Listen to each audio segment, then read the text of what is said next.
Hi friends, എല്ലാവർക്കും PSC start സ്മാർട്ടിലേക്ക് സ്വാഗതം. നമ്മൾ ഇന്ന് ഡിസ്കസ് ചെയ്യുന്നത് നെറ്റ് എക്സാമിൻ്റെ 2009 ഡിസംബറിൽ ചോദിച്ച 50 മൾട്ടിപ്പിൾ ചോയ്സ് ക്വസ്റ്റ്യൻസ് ആണ്. ഓക്കെ, നമുക്ക് ചോദ്യോത്തരങ്ങളിലേക്ക് കടക്കാം. ഒന്നാമത്തെ question: a classic influence of Ben Jonson's Volpone is. Option B ആണ് ഇവിടുത്തെ ശരി ഉത്തരം. അരിസ്റ്റോഫെയിൻസ് ആണ്. അപ്പോൾ അദ്ദേഹത്തിന് ഈ കോമഡി ആണിത് അല്ലേ. അപ്പോൾ ആ കോമഡി എഴുതാൻ ബെൻ ജോൺസന് വാൾപോൺ എന്ന് പറഞ്ഞിട്ടുള്ള കോമഡി എഴുതാൻ സ്വാധീനിച്ച വ്യക്തി ആര് എന്ന് ചോദിച്ചു കഴിഞ്ഞാൽ ഓർത്തു വെക്കുക, അരിസ്റ്റോഫെയിൻസ് ആണ്. അരിസ്റ്റോഫെയിൻസ് എന്തായിട്ട് കരുതപ്പെടുന്നു? He is also known as the father of comedy and Prince of ancient comedy. Okay, അപ്പോൾ ഏൻഷ്യൻ കോമഡി പ്രിൻസ് ആണ് അരിസ്റ്റോഫെയിൻസ്. അദ്ദേഹത്തിന്റെ സ്വാധീനമാണ് ബെൻ ജോൺസന് വാൾപോൾ എന്ന കൃതി എഴുതാനുള്ള കാരണമായത്. ഓക്കെ, രണ്ടാമത്തെ question: Kipling's the white man's burden is addressed to. Option A ആണ് ഇവിടെയും answer. The American imperial mission in the Philippines. എന്താണെന്ന് നമുക്ക് നോക്കാം. ആ കൃതി എഴുതപ്പെട്ടത് 1899 അല്ലെ. It's a poem about Philippine American war. അപ്പൊ ഫിലിപ്പീൻ അമേരിക്കൻ വാറിൽ കാലഘട്ടം ഓർത്തു വെക്കുക, 1899-1902 ഈ ഒരു വാർ നടന്നത്. അപ്പോൾ റുഡ്യാർഡ് കിപ്ലിംഗ് അതുമായി ബന്ധപ്പെട്ട് എഴുതിയ കൃതിയാണ് ദ വൈറ്റ് മാൻസ് ബർഡൻ അല്ലെ. അപ്പോൾ ഫിലിപ്പീനിൽ അമേരിക്ക നടത്തിയ ഒരു ഇൻവേഷൻ അല്ലെങ്കിൽ ഒരു മിഷൻ ആണ്. ഓക്കെ, ഒരു ഇംപീരിയൽ മിഷൻ എന്ന് തന്നെ പറയാം അല്ലെ. ഓക്കെ, അവർ അതിനെന്ത് ചെയ്തു? ഫിലിപ്പീൻസിനെ എന്ത് ചെയ്തു? മാക്സിമം എക്സ്ട്രാക്ട് ചെയ്യുക അല്ലെങ്കിൽ അവരെ ചൂഷണം ചെയ്യുക, അതൊക്കെ ബന്ധപ്പെട്ട ഒരു കൃതിയാണ് ദ വൈറ്റ് മാൻസ് ബർഡൻ. ആരാൽ എഴുതപ്പെട്ടു? റുഡ്യാർഡ് കിപ്ലിംഗ് ആണ്. വർഷം ഓർത്തു വെക്കുക, 1899. Next question: the poetry a magazine of words was founded by Harriet Monroe in the year. Option D ആണ് ഇവിടുത്തെ ആൻസർ, 1912. അപ്പം ഹേരിയറ്റ് മോൺറോയുടെ ഒരു മാഗസീനാണ് പോയട്രി എന്ന് പറയുന്നത്. അത് ഇപ്പോഴും എന്ത് ചെയ്യുന്നുണ്ട്? പബ്ലിഷിംഗ് നടക്കുന്നുണ്ട്. അത് പബ്ലിഷ് ചെയ്യുന്നത് പോയട്രി ഫൗണ്ടേഷൻ ആണ്. 2007 ആ മാഗസീൻ്റെ സർക്കുലേഷൻ എന്ന് പറയുന്നത് ഏകദേശം 30,000 ആണ്. അത് പ്രിന്റ് ചെയ്തത്. ഏകദേശം ഒരു വർഷം 300ഓളം കവിതകളും എന്ത് ചെയ്യുന്നുണ്ട്? സ്റ്റിൽ അതിപ്പോഴും എന്ത് ചെയ്യുന്നുണ്ട്? പബ്ലിഷിംഗ് ആണ് എന്നുള്ളതാണ്. അപ്പൊ എപ്പോഴാണ് തുടങ്ങിയത്? 1912 അല്ലെ. ഹാരിയറ്റ് മോൺറോ. മാഗസീന്റെ പേരെന്താണ്? പോയട്രി എന്നാണ്. Poetry a magazine of words. Okay, clear. അടുത്ത ചോദ്യം: who among the following was Geoffrey Chaucer's contemporary. അദ്ദേഹത്തിന്റെ കാലഘട്ടത്ത് ഉണ്ടായിരുന്ന കവികളാണ് ഇവിടെ സൈഡിൽ എഴുതിയിരിക്കുന്നത്. ഏതൊക്കെയാണ്? Joseph Wycliffe, William Langland, sir John Mandeville and John Gower. ഇവിടെ നമുക്ക് 4 ഓപ്ഷനിൽ സെലക്ട് ചെയ്യേണ്ടത് ജോൺ ഗോവർ ആണ്. അത് പേഴ്സണൽ ഫ്രണ്ടും കൂടെ ആയിരുന്നു കേട്ടോ. കണ്ടംപററി മാത്രമല്ല, he was his personal friend Geoffrey ചോസറിന്റെ. ഓക്കെ, ബാക്കിയുള്ള ആൾക്കാരെ കുറിച്ചൊന്ന് പഠിച്ചു വെക്കുക. ആരൊക്കെയായിരുന്നു?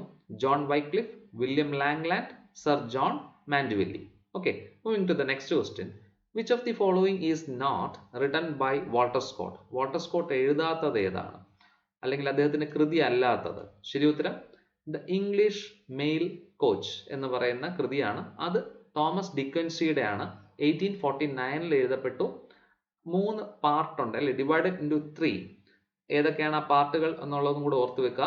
Okay, Richard mail coach Thomas ഡിക്കൻസിയുടെ 3 പാർട്ടിലാണ് എഴുതപ്പെട്ടത്. The glory of motion, the vision of sudden death, dream fugue എന്ന് പറഞ്ഞിട്ടാണ് അത് എഴുതിയിരിക്കുന്നത്. ഓക്കെ, അപ്പോൾ ഇവിടെ വാൾട്ടർ സ്കോട്ടിന്റെ 3 കൃതികൾ ഏതൊക്കെയാണെന്നുള്ളതും പഠിച്ചു വെക്കുക. ഏതൊക്കെയായിരുന്നു? Ivanhoe, heart of Midlothian, lady of the lake, heart of Midlothian and Ivanhoe ഒക്കെയാണ് വാൾട്ടർ സ്കോട്ടിന്റെ കൃതികൾ. ഇതിൽ പെടാത്തത് English mail coach by Thomas De Quincey, published in the year 1849. Clear അല്ലേ? Next question: provincializing Europe is a concept propounded by. Option D Dilip Chakrabarty. Okay, അപ്പോൾ ദീപേഷ് ചക്രവർത്തിയുടെ ഒരു വർക്കാണ് അല്ലെങ്കിൽ കൺസെപ്റ്റ് ആണ് അദ്ദേഹത്തിന്റെ provincializing Europe the post colonial thought and historical difference എന്നാണ് complete work. അത് പ്രിൻസ്റ്റൺ യൂണിവേഴ്സിറ്റി പ്രസ്സിലാണ് ഈ വർക്ക് പബ്ലിഷ് ചെയ്തത്. 2000 2020 ഒരു വെബിനാർ ഒക്കെ നടത്തുകയുണ്ടായി കേട്ടോ. പരീക്ഷയ്ക്ക് ചിലപ്പോൾ ചോദിക്കാം. ഇത് 2009 പേപ്പറാണ്. അപ്പോൾ 2020 ഇതിൻ്റെ ഒരു വെബിനാറൊക്കെ നടത്തുന്ന ഒരു നമുക്ക് നെറ്റിൽ സെർച്ച് ചെയ്ത് കഴിഞ്ഞാൽ കിട്ടും. അപ്പോൾ അത് ചിലപ്പോൾ എക്സാമിന് വേണ്ടി നമുക്ക് എന്താണ് പ്രിപ്പയർ ചെയ്യുന്ന അധ്യാപകൻ ഇതൊക്കെ കണ്ടതാണെങ്കിൽ തീർച്ചയായിട്ടും ഈ ക്വസ്റ്റ്യൻ റിപ്പീറ്റ് ചെയ്യാനും സാധ്യതയുണ്ട്. അപ്പോൾ ഓർത്ത് വെക്കുക, പ്രൊവിൻഷ്യലൈസിങ് യൂറോപ്പ് എന്ന് പറയുന്നത് കൺസെപ്റ്റ് എന്താണ്, യെസ്, ദീപേഷ് ചക്രവർത്തിയുടേതാണ് എന്നുള്ളതും ഓർത്ത് വെക്കുക. Okay, next question. The earliest tract on feminism is. നമുക്ക് ഈ 4 ഓപ്ഷനിൽ ഓപ്ഷൻ ഡി ആണ് നമുക്ക് ഫെമിനിസത്തിന്റെ ആദ്യത്തെ ട്രാക്ട് അല്ലെങ്കിൽ നമുക്ക് കാൽപ്പാടുകൾ കണ്ടുപിടുത്തുന്നത് മേരി ആസ്റ്റൽ. അവരുടെ ജീവിത കാലഘട്ടം 1666 1731 അവർ മരിച്ചത്. അവരുടെ a serious proposal to the ladies published in 1694 ആണ് ആ കൃതി. ഓക്കെ, അപ്പോൾ ഫെമിനിസത്തിന് വഴിതെളിക്കുന്നത് ഈ 4 ഓപ്ഷനിൽ മേരി ആസ്റ്റൽ ആണ് മുന്നിട്ട് നിൽക്കുന്നത്. അവരുടെ കാലഘട്ടം 1666 1731 ആണ്. And a serious proposal of the ladies. അപ്പോൾ അതും ഓർത്ത് വെക്കുക. ചിലപ്പോൾ പരീക്ഷയ്ക്ക് ചോദിക്കുന്നത് ഈ ഒരു വർക്ക് തന്നിട്ടായിരിക്കാം. A serious proposal of the ladies ആരാൽ എഴുതപ്പെട്ടു? Mary Astell. അതുപോലെ vindication of the right of women, പരീക്ഷയ്ക്ക് ചോദിച്ചു കഴിഞ്ഞ ഒരു ക്വസ്റ്റ്യൻ ആണ് അല്ലേ, മേരി യെസ് വോൾസ്റ്റൺ ക്രാഫ്റ്റിന്റെ ആണ്. അതുപോലെ a room of one's own Virginia Woolf and second sex അല്ലെ, സൈമൺ ഡി ബോവർ. ഇതെല്ലാം പരീക്ഷയ്ക്ക് ചോദിച്ചിട്ടുള്ളതാണ്. അപ്പോൾ ആ കൃതികളും അവരുടെ ഓതേഴ്സും പഠിക്കുക. എന്നാൽ ഇവിടുത്തെ ക്വസ്റ്റ്യൻ എന്ന് പറയുന്നത് the earliest tract on feminism നമുക്ക് കിട്ടുന്നത് മേരി ആസ്റ്റലിന്റെ ആണ്. A serious proposal to the ladies which was published in 1694. Clear അല്ലേ? Next question. Match the following ആണ്. ഇവിടെ ചോദിച്ചിരിക്കുന്നത് ഇമാജിനറി ഫിക്ഷൻ ലൊക്കേഷൻ ആണ്. Okay, imaginary location with its creators. Okay, Emily ബ്രോണ്ടിയുടെ വർക്കുകളൊക്കെ നമുക്ക് ഒരു ഫിക്ഷസ് ഏരിയ ആയിട്ടുള്ള എന്താണ് എഡ്ഗൺ ഹീത്ത് അല്ലെ. ഓപ്ഷൻ ഇവിടെ 8ാമത്തെ ക്വസ്റ്റ്യന്റെ ആൻസർ ഓപ്ഷൻ ബി ആണ് കേട്ടോ, 1, 6. അപ്പൊ എഡ്ഗൺ ഹീത്തില് സെറ്റിംഗ് ആയിട്ട് വരുന്നത് എമിലി ബ്രോണ്ടിയുടെ ക്യാരക്ടേഴ്സ് ആണ്. നെക്സ്റ്റ് നമുക്ക് നോക്കാം. തോമസ് ഹാർഡി 2, 5 അല്ലെ. Thomas Hardy south west of England Wessex ആണ് എപ്പോഴും എന്ത് ചെയ്യുന്നത്, അദ്ദേഹത്തിന്റെ ക്യാരക്ടർ അദ്ദേഹത്തിന്റെ പ്ലേസ് ഒക്കെ സെറ്റ് ചെയ്തിരിക്കുന്നത്. നെക്സ്റ്റ് നമ്മൾ നോക്കുന്നത് എന്താണ് ലോവുഡ് പാഴ്സനേജ്. ലോവുഡ് പാഴ്സനേജ് എന്ന് പറയുന്നത് ആ ഒരു സ്ഥലം ആരുടെ ആണ്? നമ്മുടെ ചാർലറ്റ് ബ്രോണ്ടിയുടെ ആണ് അല്ലെ. ജെയിൻ എയർ എന്ന് പറയുന്ന അവരുടെ നോവലൊക്കെ സെറ്റ് ചെയ്തിരിക്കുന്നത് ലോവുഡ് പാഴ്സനേജ് എന്ന് പറയുന്ന ഒരു ഫിക്ഷസ് ഏരിയ ആണ്. ഓക്കെ, ആൻഡ് വൺ മോർ നമുക്ക് നോക്കാനുണ്ട്.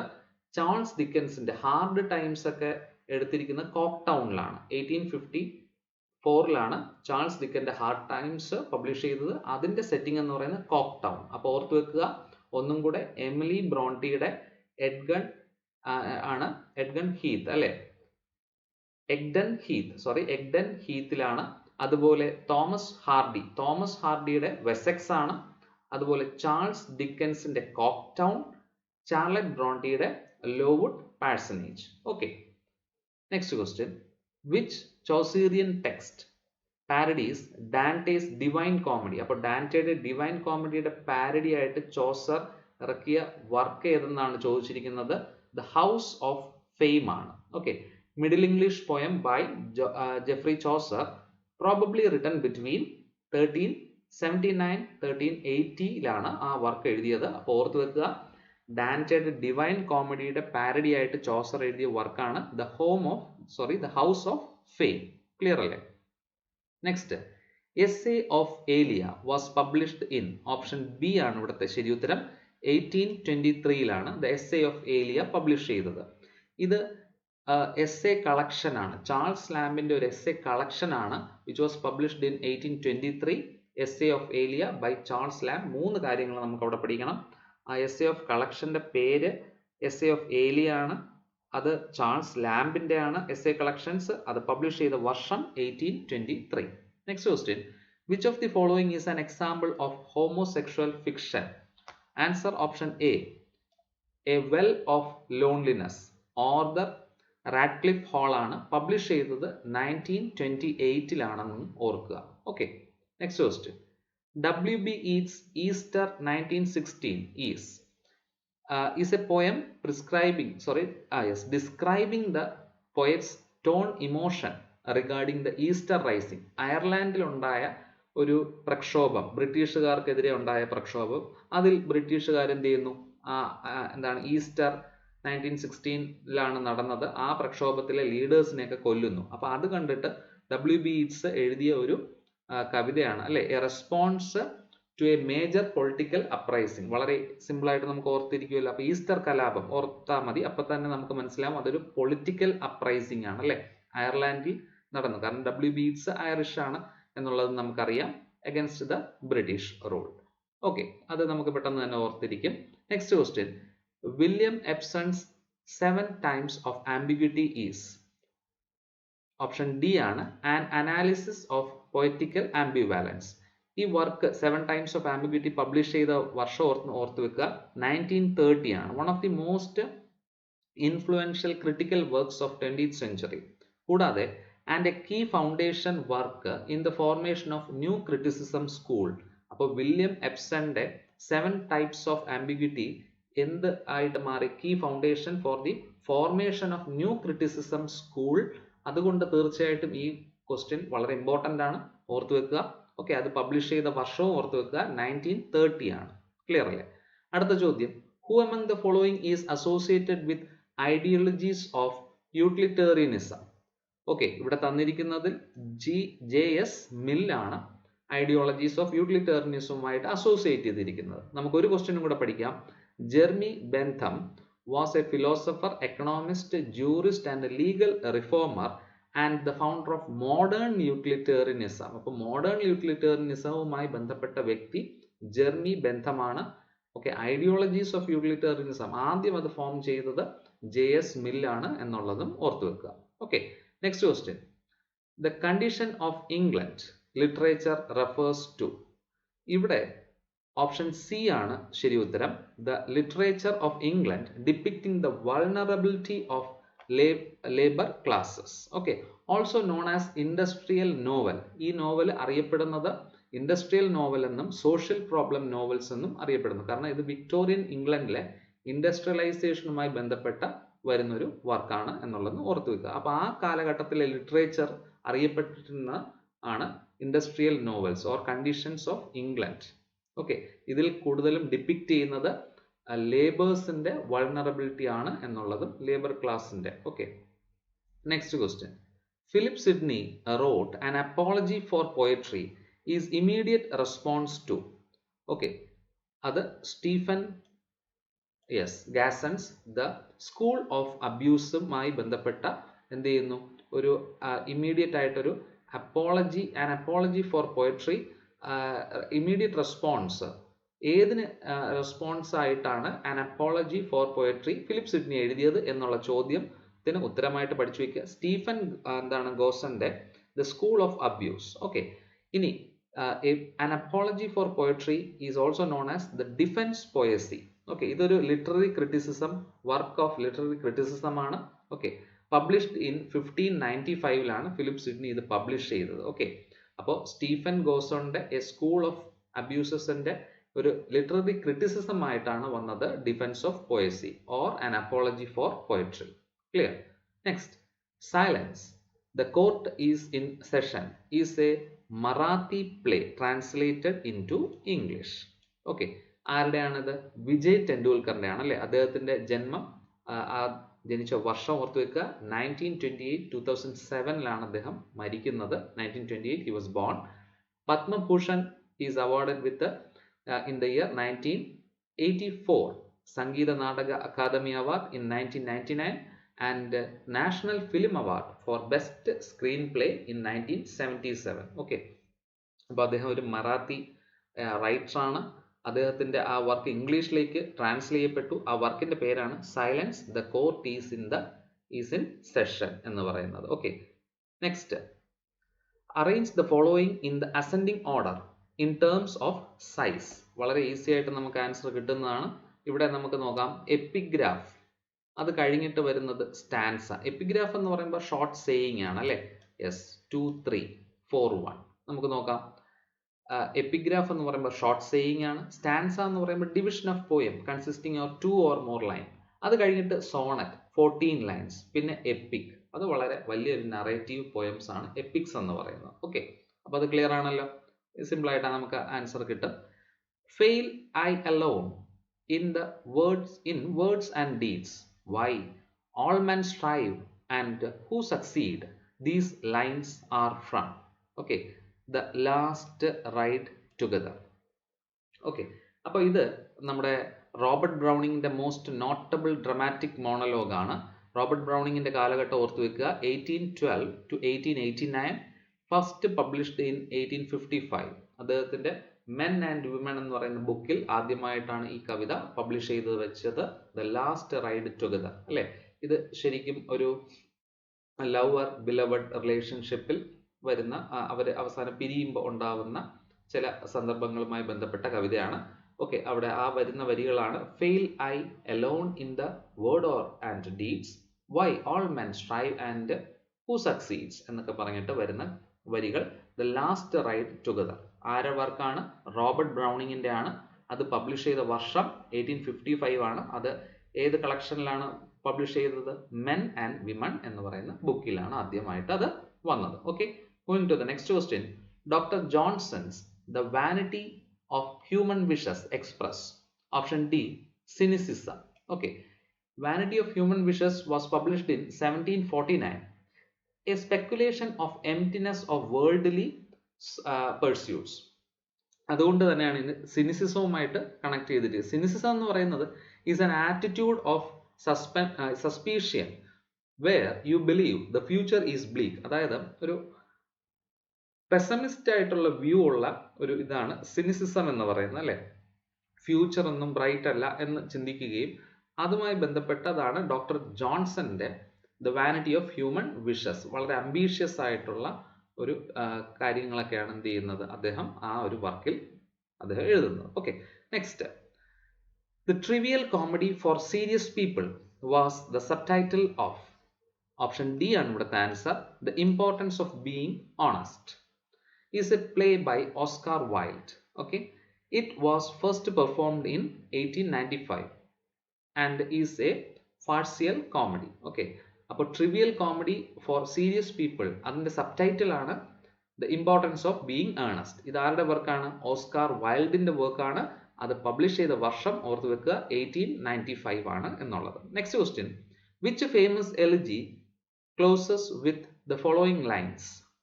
In the desert of the heart, let the healing fountain start. In the prison of his days, teach the free man how to praise. അപ്പോൾ തീർച്ചയായിട്ടും option C ആണ് ഇവിടുത്തെ answer, in memory of WB Yeats. ഇത് എഴുതിയത് in 1939 by W.H. Auden. Is an elegy which deals with the death of WB Yeats and it's a tribute to honor his contribution in literature. അപ്പോൾ in memory of WB Yeats എന്ന് പറയുന്നത് Odean എന്ത് ചെയ്തിരിക്കുന്നു? ഒരു tribute ആയിട്ടാണ് WB Yeatsന് ഇത് കൊടുക്കുന്നത്. അത് എഴുതിയ വർഷം ഓർത്ത് വെക്കുക 1939. Okay, next question. The Temple is a collection of poem by. The Temple is a collection of poem by. ഓർത്ത് വെക്കുക, ടെമ്പിൾ എന്ന് പറയുന്നത് തീർച്ചയായിട്ടും ഒരു പാസ്റ്റർ എഴുതിയതായിരിക്കാം, അല്ലെങ്കിൽ ആംഗ്ലിക്കൻ പ്രീസ്റ്റ് എഴുതിയതായിരിക്കാം അല്ലെ. The answer is option C, George Herbert. അത് എഴുതിയ വർഷം 1633. Is A Welsh poet, orator and Anglican priest. അതിൽ കാണിക്കുന്നത് denotes the nature of relationship with his relationship with God. ദൈവവുമായിട്ടുള്ള ഒരു ബന്ധമാണ് ജോർജ് ഹെർബർട്ട് ദ ടെമ്പിൾ എന്ന് പറഞ്ഞ പോയമിൽ അദ്ദേഹം കളക്ഷൻ ഓഫ് പോയംസിൽ അദ്ദേഹം പ്രസന്റ് ചെയ്യുന്നത്. ഓർത്തു വെക്കുക, അദ്ദേഹം ഒരു പ്രാസംഗികനാണ്, ആംഗ്ലിക്കൻ പ്രീസ്റ്റ് ആണ്, വെൽഷ് പോയറ്റ് ആണ് എന്നുള്ളതും ഓർത്തു വെക്കുക. Okay, and it was published in 1633. Next question. Ben Jonson's comedies are. അദ്ദേഹത്തിന്റെ 3 കോമഡീസ്, ഓപ്ഷൻ ബി ആണ് ഇവിടെ ആൻസർ എടുത്തിരുന്നത്. പക്ഷെ വർഷങ്ങളിൽ ചെറിയൊരു ക്ലാഷ് ഉണ്ട്. നമുക്ക് കറക്റ്റ് ആയിട്ടൊന്ന് പഠിച്ചു വയ്ക്കാം. 4 എണ്ണം നമുക്ക് പഠിക്കാം. ഇവിടെ തന്നിട്ടുള്ള 3 എണ്ണം നമുക്ക് പഠിക്കാം. അതായത് 1598 every men in his humour അദ്ദേഹത്തിന്റെ കൃതിയാണ്. അത് കഴിഞ്ഞിട്ട് വാൾപോൺ ആണ് എഴുതുന്നത്. 1606 വാൾപോൺ എഴുതുന്നത്. It's a merciless satire of greed and lust. Okay, genre comedy തന്നെയാണ്. 1909 എപ്പിക്കോൺ ആണ് അദ്ദേഹം എഴുതുന്നത് കേട്ടോ. എപ്പിക്കോൺ ആണ്, എപ്പിക്കോണി in 1909. അതിൻ്റെ മറ്റൊരു പേര് ദ സൈലന്റ് വുമൺ എന്നുമാണ്. Okay, it was published in the year 1609. Alchemist വരുന്നത് 1610-ലാണ്, considered as best and characteristic comedy. Okay, അപ്പോൾ ആൽക്കമിസ്റ്റിന്റെ വർഷമാണ് 1610, the silent woman 1609 and Volpone 1606 ആണ്. ഓക്കെ, പക്ഷേ അത് അന്ന് എടുത്ത ആൻസർ ഓപ്ഷൻ ബി ആയിരുന്നു. നമുക്ക് തൽക്കാലം കറക്റ്റ് ആയിട്ടുള്ള വർഷവും കൂടെ പഠിച്ചു വയ്ക്കാം, ചിലപ്പോൾ ഇപ്രാവശ്യം കറക്റ്റ് ആയിട്ടാണെങ്കിലോ തരുന്നത്. Next question, what is L'Allegro's companion piece called? Option C ആണ് ജോൺ മിൽട്ടന്റെ. യെസ്, എൽ പെൻസറോസോയും എൽ ആൽഗ്രോയും ആണ്. നമുക്കത് നോക്കാം, അതിലെ കോൺട്രാസ്റ്റ് എന്താണെന്ന് നോക്കാം. Milton's L'Allegro is a lyrical poem that highlights the happy emotion of a spring day. എന്നാൽ എൽ പെൻസറാസോ ആണെങ്കിലോ contrast more serious aspect of life ആണ്. അപ്പോൾ ഇത് രണ്ടും ജോൺ മിൽട്ടന്റെ കൃതികളാണ്. ഒന്ന് വളരെ ഹാപ്പി ഇമോഷൻ എന്ത് ചെയ്യുന്നു, പ്രസന്റ് ചെയ്യുന്നു ആൽഗ്രോയിൽ. എന്നാൽ എൽ പെൻസറോസിലോ ആണെങ്കിലോ സീരിയസ് ആസ്പെക്ട് ഓഫ് ലൈഫ് ആണ് അദ്ദേഹം കാണിക്കുന്നത്. Okay, moving to next question, match the following with the novels. ക്യാരക്ടേഴ്സിനെ നോവൽസുമായിട്ട് മാച്ച് ചെയ്യണം. കാഡി എന്ന് പറയുന്ന ക്യാരക്ടർ നമ്മുടെ സൗണ്ട് ആൻഡ് ദ ഫ്യൂറി 1-5. അപ്പോൾ അപ്പോഴേക്കും നമുക്ക് ഓപ്ഷൻ എയിൽ ആൻസർ നമുക്ക് എന്ത് ചെയ്യാം, മാർക്ക് ചെയ്യാം അല്ലേ. Caddy, the sound and the fury, William ഫോക്നറിന്റെ 1929-ലെ നോവലാണ് എന്നുള്ളത് ഓർക്കുക. നെക്സ്റ്റ്, ലെനിൻ ആൻഡ് ജോർജ് എന്ന് പറയുന്ന character of mice and men by John Steinbeck 1937. അപ്പോൾ ലെനിനും ജോർജ് എന്ന് പറയുന്ന ക്യാരക്ടർ ഓഫ് മൈസ് ആൻഡ് മെന്നിലാണ് കാണപ്പെടുന്നത്. Jake Barnes, the sun also rises, Ernest ഹെമിംഗ്വേയുടെ the sun also rises in 1925. അതിലെ ക്യാരക്ടറാണ് ജെയ്ക്ക് ബേൺസ്. ഇനി ഒന്നും കൂടെ ഉണ്ട്, Tommy Wilhelm, the seize the day or സീസ് ദ ഡേ, സീസ് ദ ഡേ, അത് സോൾ ബെല്ലോയുടെ ആണ് 1956-ലെ. അപ്പൊ ടോമി എവിടെ കാണും, സീസ് ദ ഡേയിൽ കാണും അല്ലെ, സോൾ ബെല്ലോയുടെ 1956. ലെനിൻ ആൻഡ് ജോർജ് ആണെങ്കിലോ of mice and men John സ്റ്റെയിൻബെക്കിന്റെ.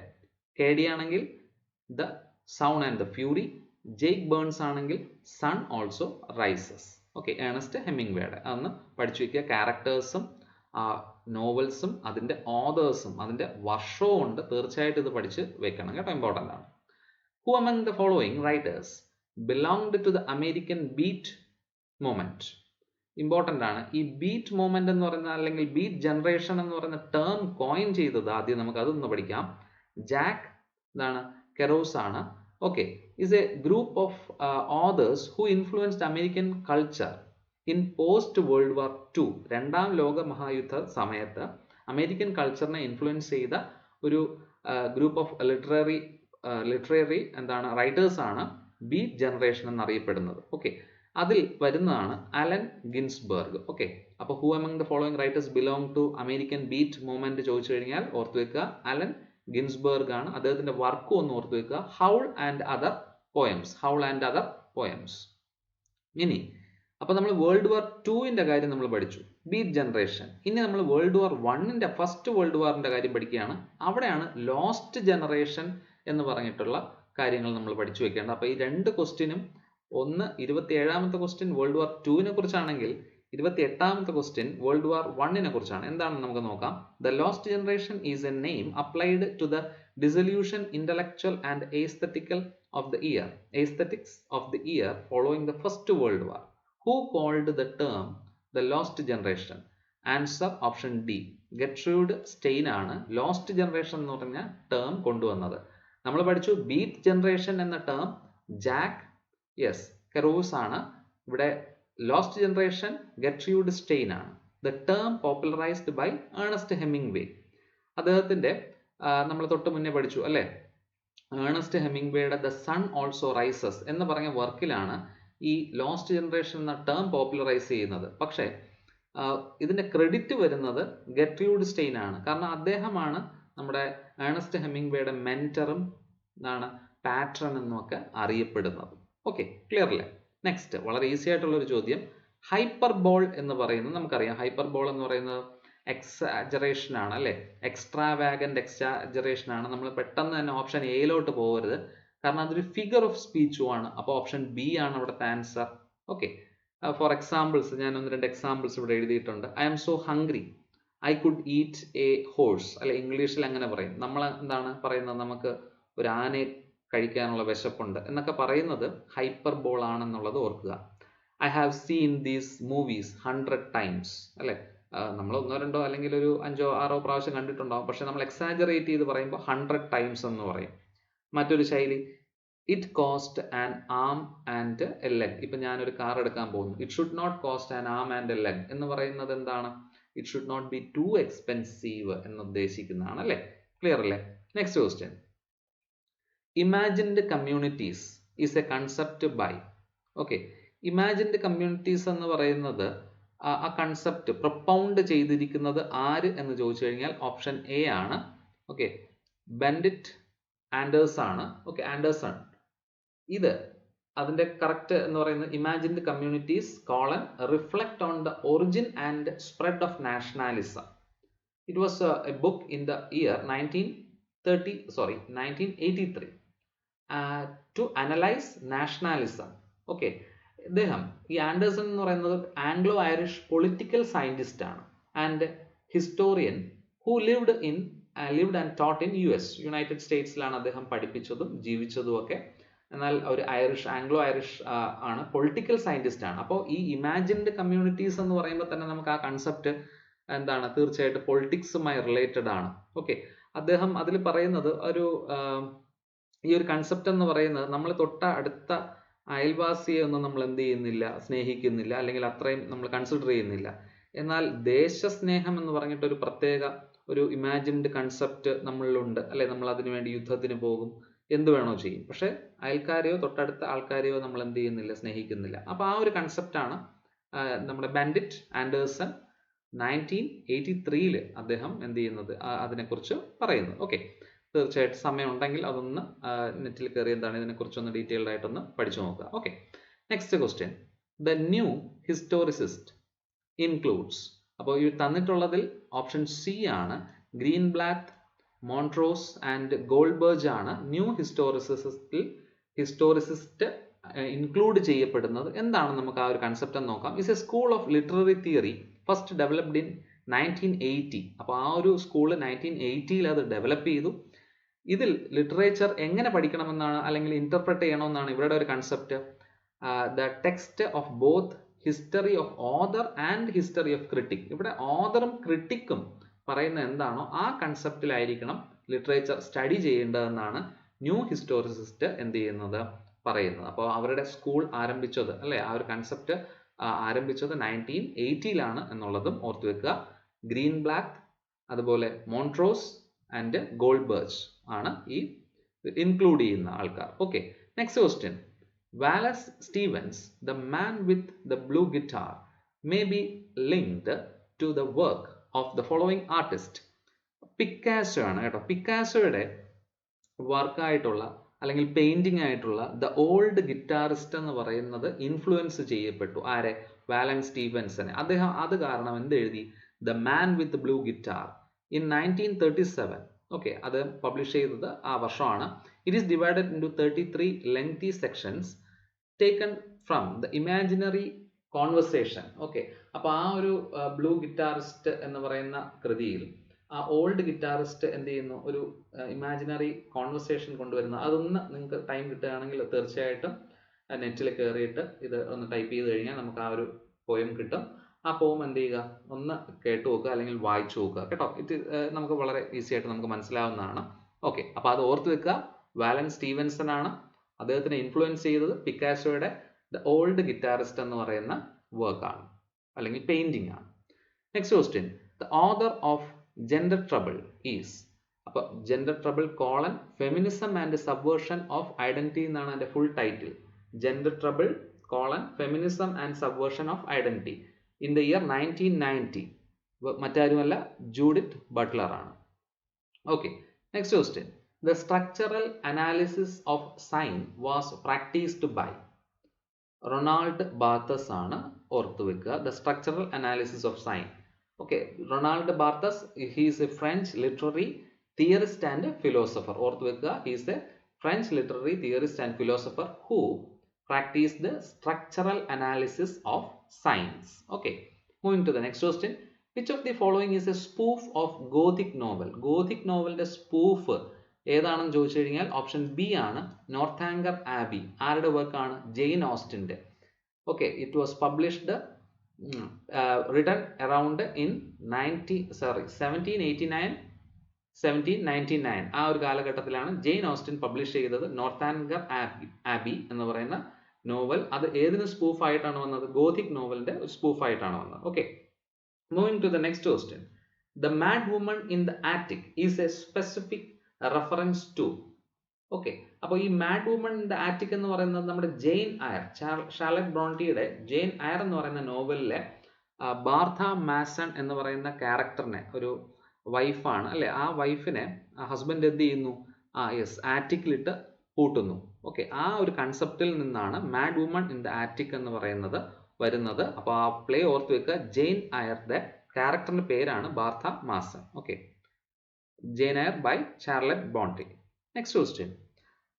അസർഷൻസ് ആണ് കൊടുത്തിരിക്കുന്നത്, അതിന്റെ റീസണും കൊടുത്തിട്ടുണ്ട്. ഇത് രണ്ടും തെറ്റാണ്. Okay, option 37, option D neither A nor R right. കാരണം ഇവിടെ ഡോക്ടർ ജോൺസന്റെ ദ ലൈവ്സ് ഓഫ്, ഇത് ഒത്തിരി പ്രാവശ്യം പരീക്ഷയ്ക്ക് ചോദിച്ചിട്ടുള്ള ചോദ്യം തന്നെയാണ്. ദ ലൈവ്സ് ഓഫ് പോയറ്റ്സ് എന്ന് പറയുന്നത് ഒരു ക്രിട്ടിക്കൽ ബയോഗ്രഫി തന്നെയാണ്. പക്ഷെ അതൊരു വ്യക്തിയെ കുറിച്ചുള്ള അല്ലെങ്കിൽ വേർഡ്സ്വർത്തിനെ കുറിച്ച് മാത്രമായിട്ടല്ല ഇവിടെ പറയുന്നത്. ഏകദേശം 52ഓളം കവികളെ കുറിച്ച് അദ്ദേഹം എന്ത് ചെയ്യുന്നുണ്ട്? മെൻഷൻ ചെയ്യുന്നുണ്ട് അല്ലെ, 18th സെഞ്ചുറിയിലുള്ള. അപ്പോൾ രണ്ടും തന്നിരിക്കുന്നത് റീസൺസ് ആൻഡ് അസർഷൻ തെറ്റാണ് എന്നുള്ളതാണ് നമ്മളിവിടെ ഓർത്തു വെക്കേണ്ടത്. Okay, next. അസർഷൻസ് ഒന്നും വായിക്കുന്നില്ല, നമുക്ക് അതിൽ തന്നെ നമുക്ക് പെട്ടെന്ന് തന്നെ ജസ്റ്റ് ഒന്ന് നോക്കാം അല്ലെ. വേർഡ്സ്വർത്തിനെ കുറിച്ച് പ്രത്യേകിച്ച് എടുത്ത് പറയുന്നുണ്ട്, സിംഗിൾ എന്താണ് ഔട്ട് പോയറ്റ്സ്. ഓക്കെ, അതുകൊണ്ടാണ് ഞാൻ അത് കൂടുതൽ ഡീറ്റെയിൽഡ് ആയിട്ട് പോകാത്തത്. നമ്മൾ ഈ ഒരു കാര്യം ഓർത്തു വെക്കുക, കാരണം റിപ്പീറ്റഡ് ക്വസ്റ്റ്യൻ ആണ്. ഇതിൽ അദ്ദേഹം പറയുന്നത്, ജോൺസൺ പറയുന്നത് എന്താണ്? It is a work comprising short biographies of critical appraisal of 52 poets. Okay. Next question. What is the correct chronological sequence of the following? Option A ആണ് ഇവിടുത്തെ ശരി ഉത്തരം. ഓക്കെ, അപ്പോൾ നമുക്ക് അതൊന്ന് പഠിക്കാം. The fortune and misfortune of the famous Moll Flanders. Moll Flanders ആരുടെ വർക്കാണ്? ഡാനിയൽ ഡീഫോ അല്ലെ, അതാണ് ആദ്യത്തെ കൃതി. ഈ തന്നിരിക്കുന്നതിൽ 4 ഏറ്റവും ആദ്യം എഴുതപ്പെട്ടത്, പബ്ലിഷ് ചെയ്തപ്പെട്ടത് 1722 then virtue reward by Pamela ആണെങ്കിൽ, or it is also known as virtue reward by Samuel Richardson ആണ്. അത് ഏത് വർഷമാണ്? 1740. പിന്നെ ജോസഫ് ആൻഡ്രൂസിന്റെ ആണ്. ജോസഫ് ആൻഡ്രൂസ് എന്ന വർക്ക് ഹെൻറി ഫീൽഡിങ്ങിന്റെ ആണ്. Okay, it was published in the year 1742. Tristram Shandy നമുക്കറിയാം, ലോറൻസ് സ്റ്റേൺസ് ആണ്. വർഷം ഓർത്ത് വെക്കുക, വളരെ ഇമ്പോർട്ടൻ്റ് ആണ്. ട്രിസ്ട്രം ഷാൻഡിന്ന് എന്തായാലും ഒരു ക്വസ്റ്റ്യൻ ചോദിച്ചിരിക്കും. 1759. ഒന്നും കൂടെ, അപ്പോൾ മോൾ ഫ്ലാൻഡേഴ്സ് 1722, പമേല 1740, ജോസഫ് ആൻഡ്രൂസ് എന്ന വർക്ക് 1742 അല്ലെ, 2 വർഷം കഴിഞ്ഞതും. ഏത് കഴിഞ്ഞിട്ട്? പമേല കഴിഞ്ഞിട്ട്. ആൻഡ് നമ്മുടെ ട്രിസ്ട്രം ഷാൻഡി 1759. ഓക്കെ, അത് സമയം എടുത്ത് തന്നെ അത് പഠിച്ച് വെക്കുക. Okay, next. How can what an Englishman believe be heresy? It is contradiction in terms എന്നാണ്. ഇവിടെ ആൻസർ വരുന്നത് first and third are correct. That is an Englishman does not know what heresy is. ഈ heresy എന്ന് പറഞ്ഞാൽ blasphemy, അതായത് ദൈവനിന്ദ, ഈശ്വരനിന്ദ, അത് ഇംഗ്ലീഷ്മാൻ അറിയില്ല. അതുകൊണ്ട് അതുമായി ബന്ധപ്പെട്ട ഒരു ചോദ്യവുമില്ല. And therefore there is no question in his heresy. വിശ്വാസത്തിൽ ഒരു ചോദ്യവുമില്ല ഇംഗ്ലീഷ്മാനെ കുറിച്ച്. അത് എന്താണ്? ഇത് ആരുടെ കൊട്ടേഷൻ ആണ് എന്നുള്ളത് നമ്മൾ ഓർത്തു വെക്കുക. ഇത് ബെർണാഡ് ഷായുടെ കോട്ടാണ് കേട്ടോ. How can what an Englishman believe by heresy? It is a contradiction it means. Okay. Next question. Which of the following is an essential Freudian concept? Uncanny എന്ന് പറയുന്നതാണ് ഇവിടെ ഫ്രോയിഡൻ കൺസെപ്റ്റ്. ഇതൊരു ജർമ്മൻ വേർഡ് ആണ്. അപ്പോൾ അതിനെ ഇംഗ്ലീഷിലേക്ക് അൺകാനി എന്ന് പറഞ്ഞ് കൊണ്ടുവന്നു. അദ്ദേഹത്തിന്റെ എസ്സേ ആയിട്ട് 1919 അത് എഴുതപ്പെട്ടു. The uncanny is an essay by Sigmund Freud. ഇതിൽ അദ്ദേഹം പറയുന്നത് ഒരു ഭയമാണ്, നമ്മൾ കണ്ടിട്ടില്ലാത്തതിനെ കുറിച്ചുള്ള ഒരു ഭയം, ആവശ്യമില്ലാത്ത മിസ്റ്ററി. അതായത് ഇപ്പൊ ഏലിയൻസ് നമ്മൾ ഫീൽ ചെയ്തിട്ടില്ല, കണ്ടിട്ടില്ല, പക്ഷെ നമുക്കൊരു പേടിയുണ്ട്. അപ്പൊ അങ്ങനെ ഒരു സർപ്രൈസിങ് ആയിട്ടുള്ള ഒരു എലമെന്റ് ഉണ്ടാകുന്ന ഭയമാണ് ദ അൺകാനി എന്ന് പറയുന്ന കൺസെപ്റ്റ്. ഓക്കെ, ഓർമ്മയിരിക്കുമല്ലോ. Next question. He wrote an essay called Conrad Darkness, where he praises the earlier writer for offering him a vision of the world half-made society. Identify the writer. ഇവിടെ writer V S Nepal ആണ്. 41 yes, option B തന്നെയാണ്, V S Nepal. Okay, അദ്ദേഹം എന്താണ് 1970s ഈ work എഴുതി. Okay, Conrad darkness എന്ന് പറയുന്നത്, he's A ട്രിനിഡാഡിയൻ Nobel prize winner അല്ലേ. അപ്പോൾ എന്താണ്, അദ്ദേഹത്തിന് നൊബൽ പ്രൈസ് 2001 അദ്ദേഹത്തിന് നൊബൽ പ്രൈസ് കിട്ടി, അത് ഓർത്ത് വെക്കുക. അദ്ദേഹത്തിന് ബുക്കർ പ്രൈസ് കിട്ടിയിട്ടുണ്ട് 1971. ഒരു ബ്രിട്ടീഷ് റൈറ്റർ ആണ്. ഓക്കെ, അത് ഓർത്ത് വെക്കുക. Okay, next question. Magic realism is closely associated with. തന്നിരിക്കുന്ന ഓപ്ഷനിൽ മാജിക് റിയലിസം അതുമായി ബന്ധപ്പെട്ടതാണ്. ഞാൻ ആൻസറിലേക്ക് പോകുന്നില്ല, നിങ്ങൾക്കുള്ള ക്ലൂ വായിക്കാം. he was born in 1927 till 1914, Nobel Prize in 1982. ഇപ്പോഴും നമുക്ക് ആൻസർ കിട്ടിയിട്ടില്ല, പക്ഷെ അദ്ദേഹത്തിന്റെ കൃതികൾ 100 Years of Solitude, നിങ്ങൾക്ക് ആൻസർ പെട്ടെന്ന് തന്നെ ആൻസർ മനസ്സിലായി. The Autumn of the Patriarch, Love in the Time of Cholera. Okay, തീർച്ചയായിട്ടും നമുക്ക് ആൻസർ കിട്ടി. ഗബ്രിയൽ ഗാർഷ്യ മാർക്കോസ് അല്ലേ. അപ്പൊ magic realism is closely related with Gabriel Garcia Marquez. Okay, next question.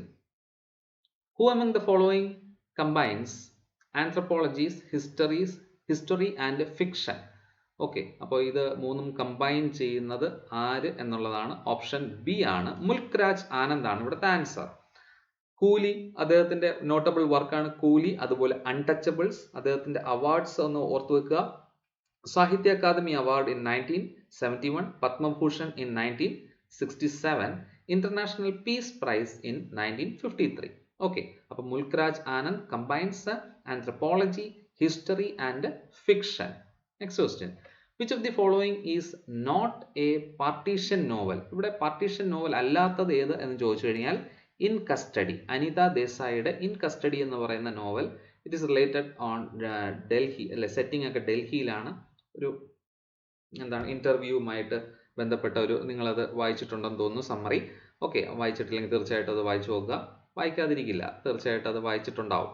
1984 Anitha ദേശായിയുടെ വർക്കാണ്. ബാക്കിയെല്ലാം പാർട്ടീഷൻ നോവൽസ് ആണ്. ട്രെയിൻ ടു പാകിസ്ഥാൻ ഖുഷ്വന്ത് സിംഗിന്റെ, അതുപോലെ sunlight on a broken column, അതാണ് Attia Hussain. Okay, and the shadow lines Amitav Ghosh. വർഷങ്ങളും ഒന്ന് പഠിച്ചു വെക്കുക. ട്രെയിൻ ടു പാകിസ്ഥാൻ 1956 ആണ്. Sunlight on a broken column 1961 ആണ്. The shadow lines 1988, in custody 1984.